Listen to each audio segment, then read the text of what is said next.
আর্যর দেওয়া রাজনন্দিনী শাড়ি পরে চাকরিতে আবারও ফিরে এলো অপর্ণা। হ্যাঁ বন্ধুরা, এমনটাই দেখা যাবে। তাই সম্পূর্ণ জানতে ভিডিওটিতে লাইক দিয়ে চ্যানেলটি সাবস্ক্রাইব করে দেখতে থাকুন। গল্পের শুরুতে দেখা যাবে অপুর বাবা আর্যকে বলে, স্যার আমি আপনার কাছে হাত জোড় করে বলছি, আমার মেয়ে ওই অফিসে আর চাকরি করবে না। তখনই অপুকে অপুর বাবা বলে, মা তুই আমার কথাটা রাখবি তো? তখন অপু বলে, হ্যাঁ বাবা, আমি কথা রাখবো তোমার, আমি আর যাবো না ওই অফিসে। তখন আর্য বলে, ঠিক আছে, আমি চলে যাচ্ছি। এই বলে আর্য সেখান থেকে চলে যায়। তখন অপর্ণা খুব কষ্ট পায়। ওইদিকে আর্য বাইরে যেতে থাকে আর মনে মনে ভাবে, কেন আমার এত কষ্ট হচ্ছে, কেন?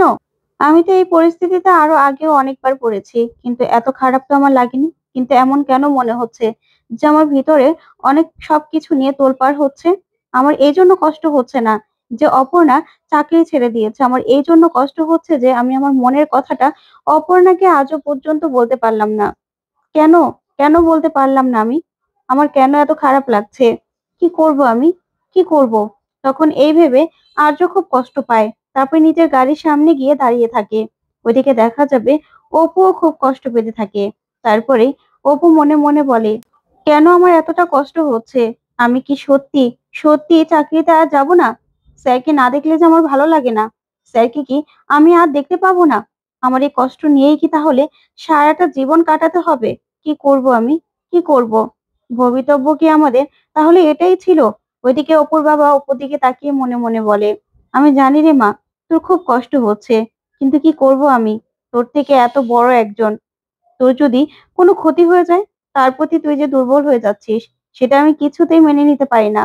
আর তোর কোনো ক্ষতি হয়ে গেলেও সেটা আমি মেনে নিতে পারবো না। আমি যা করেছি তোর ভালোর জন্যই করেছি। তারপরে অপুর মা অপুকে বলে, কি রে অপু, কি হয়েছে মা, তোর কি মন খারাপ?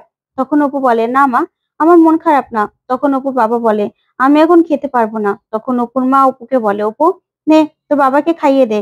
তখন অপু বলে, না মা, আমার ভালো লাগছে না, তুমি খাইয়ে দাও, আমি বরং একটু ছাদ থেকে ঘুরে আসি। এই বলে অপু ছাদে চলে যায়। তখন ছাদে গিয়ে খুব কষ্ট পেতে থাকে আর বসে বসে কাঁদতে থাকে আর্যর জন্য। ওইদিকে আর্য গাড়ির সামনে দাঁড়িয়ে থাকে আর মনে মনে বলে, আমার কেন মনে হচ্ছে অপর্ণা, যে এই বুঝি তুমি আমাকে এসে দেখবে, তোমাকে আমি একটু দেখতে পারবো, তোমাকে আমার এত দেখতে কেন ইচ্ছে করছে, কেন? তখন অপর্ণা মনে মনে বলে, আমার কেন মনে হচ্ছে স্যার যে আপনি আমার জন্য দাঁড়িয়ে আছেন। তখনই রুম্পা আসে আর এসে বলে, কি রে অপু, তুই এখানে বসে আছিস, কষ্ট পাচ্ছিস তাই তো? কি শুনলাম আমি? এটা কি করলি তুই? তুই কিচ্ছু বলবি না? তখন অপু বলে, না রে, আমি কি বলবো? স্যার তো আজও পর্যন্ত আমাকে নিজের মনের কথাটাই বলতে পারলো না, তাহলে আমি আর কি বলবো বলতো? তখন রুম্পা বলে, কি বলছিস তুই? তখন অপু বলে, হ্যাঁ, স্যার তো আমাকে ভালোবাসে না, স্যার তো কষ্ট পায় না, তাহলে আমি কি করব? তখন রুম্পা বলে, তুই জানিস আর্য স্যার তো যায়নি, আর্য স্যার তো দাঁড়িয়ে আছে নিচে গাড়ি নিয়ে, আমি দেখলাম তো। তখনই অপু ছাদ থেকে তাকায়, তাকিয়ে দেখে আর্যর গাড়ি তখনই বেরিয়ে পড়ে। তখন অপু মনে মনে বলে, স্যার এখানে দাঁড়িয়ে ছিল? তখন রুম্পা বলে, দেখেছিস, দাঁড়িয়ে ছিল। আর তুই কিনা এখানে বসে বসে স্যারের কথাই ভাবছিস? তুই এমন কেন রে অপু? তুই কেন এরকমটা করলি? তুই তো কিছু বলতে পারতি। তখন অপু বলে, আমি আর কি বলবো বল? কি বলতাম আমি? আমার তো কিছু বলা ছিল না। আজও পর্যন্ত স্যার নিজের মনের কথাটাই বলতে পারেনি, তাহলে আমি আর কি বলবো? এতদিন আমি ভেবেছিলাম যে আমাদের ভবিতব্য হয়তোবা আমাদেরকে এক করবে, কিন্তু না, এখনো যেহেতু এক করেনি, তাহলে আমি পুরোটা আমাদের ভবিতব্যের উপরই ছেড়ে দিলাম। আমি এখন আর কিচ্ছু করব না, কিচ্ছু না। তখন রুম্পা বলে, জানিস তো, আমি না তোদের দেখে বুঝতে পেরেছি যে আমাদের থেকে এত বয়সে বড়, তার সঙ্গেও আমাদের বয়সী কারো প্রেম হতে পারে। তোদের দেখে বুঝতে পেরেছি যে ভালোবাসা কোনো বাধা মানে না। তারপরেও তোরা যদি এক না হতে পারিস, তাহলে আমার খুব খারাপ লাগবে রে অপু। তোদের সত্যি গল্পের মতো তোদের ভালোবাসাটা, কিন্তু আমি তো জানি যে ভালোবাসা হ্যাপি এন্ডিং হয়, তোদেরটা তো দেখছি উল্টো। তখন অপু বলে, দেখ, তুই যেরকম সবকিছু সিনেমার মতো ভাবিস, আসলে জীবনটা কিন্তু ওরকম নয় রুম্পা, সিনেমার মতো হয় না। তখন রুম্পা বলে, তাহলে তুই যাবি না? স্যারের সঙ্গে না তো দেখা করা উচিত, তোর একবার কথা বলা উচিত। তখন অপু বলে, না, স্যারের সঙ্গে আমি আর কখনোই দেখা করব না, অন্য জায়গায় চাকরির ব্যবস্থা করব। তখন রুম্পা বলে, কি বলছিস তুই? তখন অপু বলে, হ্যাঁ রে, যদি স্যারের সঙ্গে আমার যদি এমনি এমনি দেখা হয়ে যায় তাহলে ঠিক আছে, কিন্তু আমি ইচ্ছে করে আর স্যারের সঙ্গে দেখা করব না। ওইদিকে দেখা যাবে আর্য অফিসে যায়। তখন কিঙ্কর বসে আছে। তারপরে আর্য কিঙ্করের কাছে গেলে কিঙ্কর বলে, অনেক কষ্ট হচ্ছে না অপর্ণা আর অফিসে আসবে না বলে? তখন আর্য বলে, না কষ্ট হচ্ছে না আমার। আমার এটা ভেবে অবাক লাগছে কিঙ্কর, যে তুই তুই এত কিছু করলি। তখন এই কথাতে কিঙ্কর বলে, মানে কি বলছিস তুই? তখন আর্য বলে, হ্যাঁ হ্যাঁ, আমি জানি তুই আমার সবসময় ভালো চাস, তুই আমার ভালোর জন্য সবকিছু করিস, কিন্তু আমি তোকে একটা কথাই বলবো, এতে কার ভালো হলো বল? এতে কোনটা ভালো হয়েছে তুই আমাকে একটু বলবি? ঠিক আছে, তুই সবসময় যা করিস ভেবে চিন্তে করিস, কিন্তু এটা তোর থেকে আমি আশা করিনি। তখন কিঙ্কর বলে, মানে তুই কি বলতে চাস, যে আমি মীরার সঙ্গে হাত মিলিয়ে এগুলো করেছি? তখন আর্য বলে, না, এসব আমি কিছুই বলতে চাই না, যে তুই মীরার সঙ্গে হাত মিলিয়ে এসব করেছিস, কিন্তু আমি তোকে এটাই বলছি যে না, এখানে না, অপর্ণাকে আমি আবার ফিরিয়ে আনবো এই অফিসে। তখন কিঙ্কর বলে, কি করে? তার জন্য আমি কি করতে পারি? তখন আর্য বলে, তোকে কিছু করতে হবে না, যা করার আমিই করব। তুই শুধু এতটুকু খেয়াল রাখবি যে অপর্ণা ডেস্কের সামনে যেন কেউ টাকার ব্যাগ ঝুলিয়ে না রাখে, এতটুকু তুই দেখবি। আসলে মীরার এটা তো সাহস হবে না মীরার। আর হ্যাঁ, তুই এটাও দেখবি যে অপর্ণাকে যে আমি এই অফিসে আবার ফিরিয়ে আনবো, সেটাতে যেন কেউ বাধা না হয়। তখন এই কথা বললেই কিঙ্কর অবাক হয়ে আর্যর দিকে তাকিয়ে থাকে। তখন আর্য বলে, তুই আমার খুব ভালো বন্ধু তো, তাই তোকে আমি এই কথাটা বললাম। এই বলেই আর্য সেখান থেকে বেরিয়ে যায়। তখন কিঙ্কর মনে মনে প্রচন্ড রেগে যায়। ওইদিকে দেখা যাবে অপর্ণা দাঁড়িয়ে আছে। তখন রুম্পা বলে, দেখ তোর ব্যাপারটা না আমি অপু কিছুতেই বুঝতে পারছি না, তুই কি করতে চাইছিস বলতো?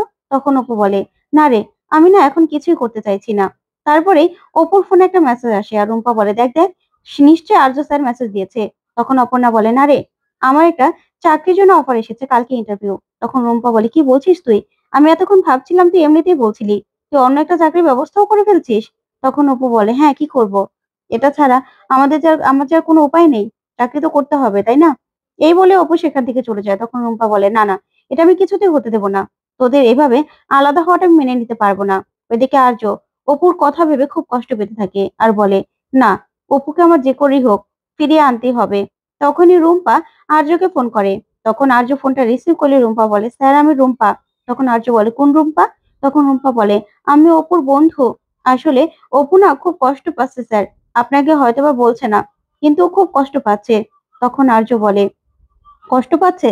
তখন রুম্পা বলে, হ্যাঁ, জানেন তো, আপনি যখন চলে যাচ্ছিলেন তখন কিন্তু অপু ছাদেই দাঁড়িয়েছিল, আপনাকে দেখেছে, কিন্তু ও আপনাকে ডাকেনি, খুব রেগে আছে, ওর খুব জেদ তো।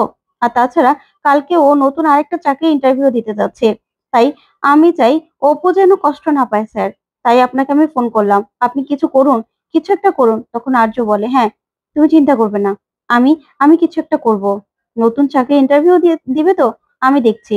তখন রুম্পা বলে, ঠিক আছে স্যার, তাই জন্য আপনাকে জানালাম। এই বলে ফোনটা রেখে দিলেই আর্য খুব কষ্ট পায় আর বলে, অপর্ণা চাকরি ইন্টারভিউ দেবে?